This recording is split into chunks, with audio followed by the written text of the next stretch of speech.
Hey, what's going on, everyone? Welcome back to the channel. Episode 4 of season 7 of Fear the Walking Dead just came out, and although I don't think it super impacts the story, at least from what I can see, it was pretty action-packed episode. So, spoiler warning if you guys haven't seen episode 4, Breathe With Me, of season 7 of Fear the Walking Dead, we'll jump right into it. And just a reminder, I am jumping out or throwing out a bunch of Walking Dead videos. So if you guys are a Walking Dead fan, please consider subscribing to the channel and hit notifications if you guys are into that kind of thing. And yeah, so this episode focuses on the group that was saved by the helicopter from the CRM during the explosion, mainly focusing on Sarah. But we do know, I can't remember the name of the fort, but we do know that an abandoned fort that a rich guy ended up buying before the apocalypse is just kind of like a showcase is where these guys are staying. We have Wes, we have Daniel, Al, um, Luciana. We didn't see him on screen, but Rabbi Jacob is there, so Rabbi Jacob is fine.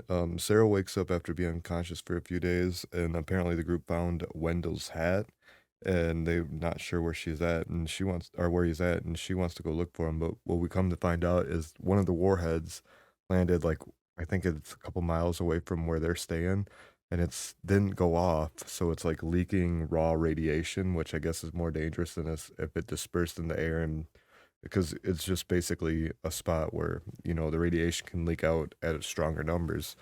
Um, so we do learn about that. But so Sarah gets on the radio basically every day and trying to reach out for Wendell.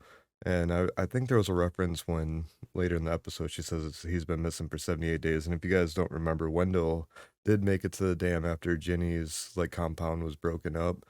And so he was at the dam preemptively when the explosion went off. I don't know how safe it was at the dam or, I mean, these guys, some of these people are really close to where the explosions went off and they're seeming to do okay. So I'm assuming they were okay-ish. It just probably contaminated the air and stuff, which if you didn't, we're gonna have to go off of fear's logic of what's going on here. Maybe think they'll make things right. I mean, it does seem like people are getting exposed to radiation a lot more than what we were believed that they should be able to, but I mean, it is a sci-fi show, so I mean, it is what it is.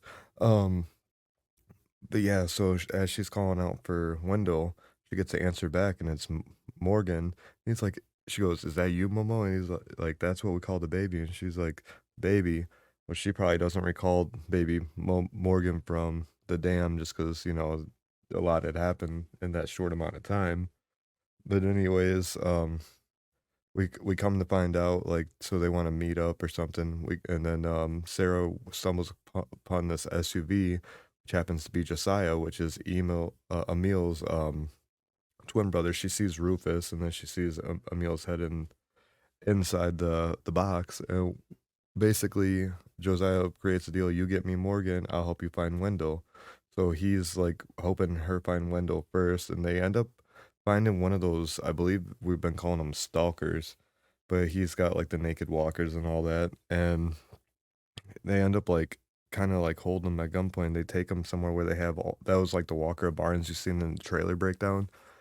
There's all kinds of naked walkers, and Wendell's wheelchair is there, and like Sarah ends up having a panic attack over the loss, and like she ends up telling us the story later on in the episode where like when they're not like actually blood siblings, but they were born the same day, and she wouldn't breathe unless Wendell was next to her, so like she was having troubles with that, which kind of mirrors like Josiah's going through like this feeling of loss, like grievance, like he wants revenge on Morgan. We get to come to find out that Josiah was a park ranger before the apocalypse, so he was always doing search and rescues and stuff.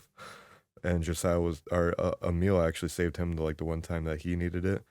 Well, like I at some point, like when Josiah helps ground Sarah after they crashed the car when she was like going off the wall because she thought she had lost Wendell and she was gonna leave him for dead, and she's like, "That wasn't me. I was just reacting." Kind of like how like she was referencing this is kind of like how you are. You're not a killer and all that. Well, Morgan comes to save them, and there ends up being a fight between them. And Josiah realizes he really messed up when he let his search for revenge because he got Rufus back from episode 2 when he was when he was tracking down Morgan. So Rufus is his one big connection to his brother that he still has.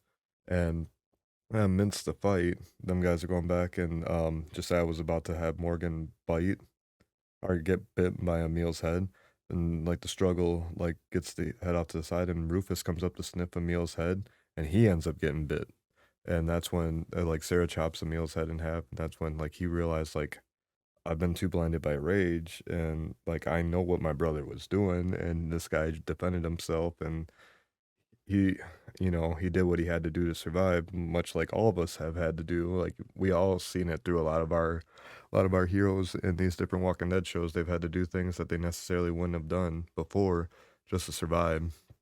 So Morgan comes up with the idea, giving Sarah hope that because she feels in her bones that Wendell's still out there, and that's like just as I said, I knew when Emil died because I could feel it, and so he goes, well, Wendell could be at Victor's tower, and so he takes them to there, and they call on the phone for Victor to answer, but then they're met by his henchmen, and he ends up coming up, and we do end up finding out that Wendell is there.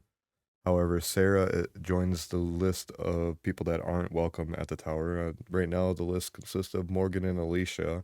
Grace has been put on it because she decided not to join the first time.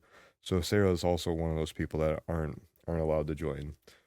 And ultimately, she ends up striking a deal with Victor, like, don't let him know I'm out here because like he's safe there and he's doing really good. If he knows I'm out here, he'll come looking for me, and I'll leave you alone. Like, I just want my brother, like, to be safe. I want him to be safe.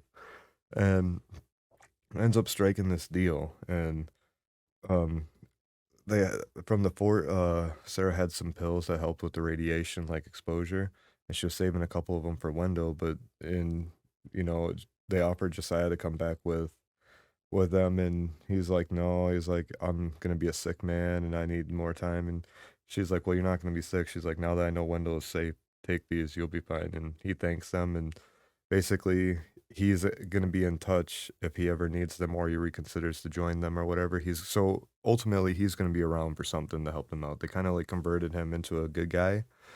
So Morgan says, we're going to get everyone together, meaning the people at the fort and whoever else they can find, and we're going to get ready for what's going to happen next. And what happens right at the end is the group of stalkers, the one guy that they ended up like, he ended up getting away at the barn.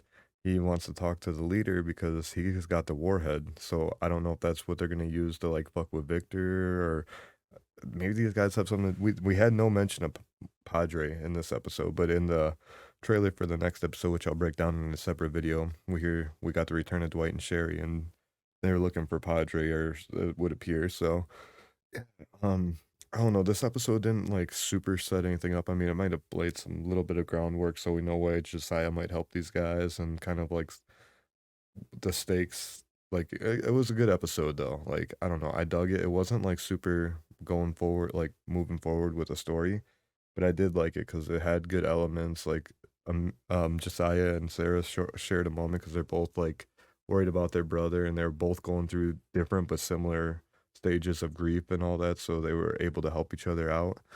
And yeah, I don't know. I thought it was a good episode for not really pushing the story too far ahead.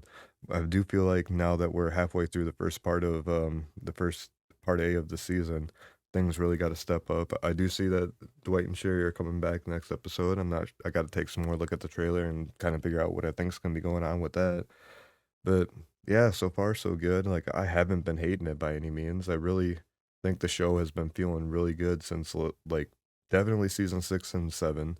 Season 5 was pretty good. It had its moments where it wasn't. Season 4 was back and forth, but I mean, I don't know. I've been digging it. I'm really excited because like, the CRM was on this show, so there's got to be some ties, which I wouldn't be surprised. Excuse me, if they're bringing more stuff together as far as like 3 shows, because we are in the final season of The Walking Dead. So wouldn't be surprised if we see a little Morgan, a little this, a little that. So, anyways, let me know what you guys are thinking. Did I miss anything, or you guys have any theories about these stalkers, what they might be trying to do? Let me know down in the comments, and yeah, maybe we'll figure out where Padre is by the halfway part. Anyways, thanks for tuning in, guys. We'll catch you later. Peace.